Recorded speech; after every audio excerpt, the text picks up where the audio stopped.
Saya kira mereka diancam, ditekan, dan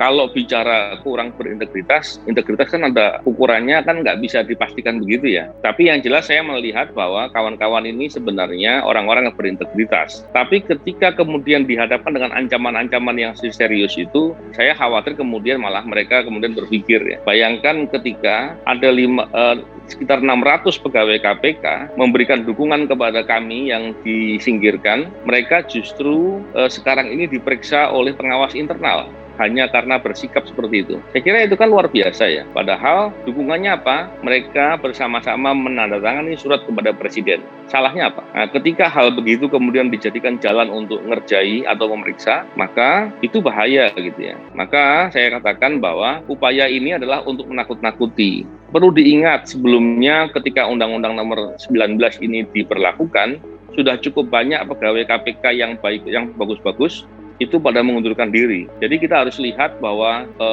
ini bukan sekedar kemudian 57 ini keluar maka yang lain menjadi tidak berintegritas atau apapun. Saya kira mereka diancam, ditekan, dan sedikit demi sedikit dipaksa untuk kompromi. Itu yang bahaya gitu ya. Sedangkan posisi mereka kebanyakan adalah pegawai-pegawai junior. Jadi kalau ditanya pengalaman, ya pasti lebih pengalaman yang punya pengalaman lebih banyak kan. Jadi bukan karena sama aja begini, saya menangani kasus 100 umpama dan saya bekerja 15 tahun. Tentu dibandingkan dengan yang menangani perkara baru 20, dia bekerja 5 tahun, pasti banyak saya begitu ya pengalaman. Jadi kurang lebih begitu. Dan yang disingkirkan itu adalah orang-orang senior di semua bidang, baik penindakan, pencegahan, dan bidang-bidang supporting lainnya.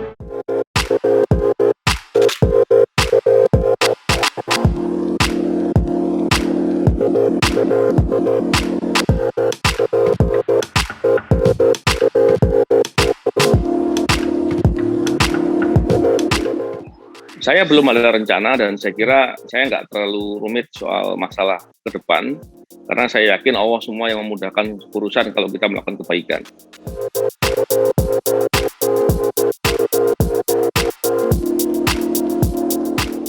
Mestinya akan iya. Soal kemudian saya akan mencari pekerjaan untuk dapat penghasilan dalam rangka memenuhi kebutuhan, itu hal yang berbeda ya.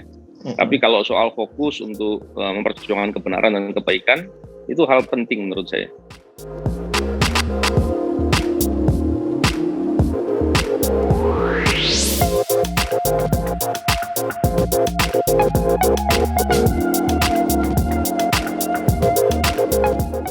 Ya, kan perlu diingat ya, saya kan dari Polri dan kemudian mengajukan pensiun dini dan kemudian saya masuk di KPK. Begini, terkait dengan tadi yang dikatakan, memang saya belum pernah punya rencana, belum pernah membuat rencana yang solid gitu ya untuk apa yang saya lakukan dan lain-lain atau antisipasi dan lain-lain. Karena bagi saya pengkhianatan yang dilakukan oleh pimpinan KPK dengan cara membuang orang yang berintegritas itu tidak mungkin terjadi. Nah, kenapa saya katakan pengkhianatan? Karena yang dilakukan oleh Pak Firly dan kawan-kawan ini selaras dengan kepentingan koruptor. Ini bisa bayangkan, kalau seandainya ada anggota Polri bekerja, contohnya ya, terus kemudian dia nangkep gembong narkoba, dan kemudian atasan anggota Polri ini kemudian justru malah memecat dia atas yang itu sesuai dengan keinginan dari gembong narkoba yang ditangkap. Saya kira nggak logis kan? Dan itu belum pernah terjadi, kecuali di negara mafia ya. Kalau gambarannya seperti itu. Jadi mana mungkin saya memikirkan hal itu yang kalau dihitung persentasenya sangat kecil dan nggak mungkin.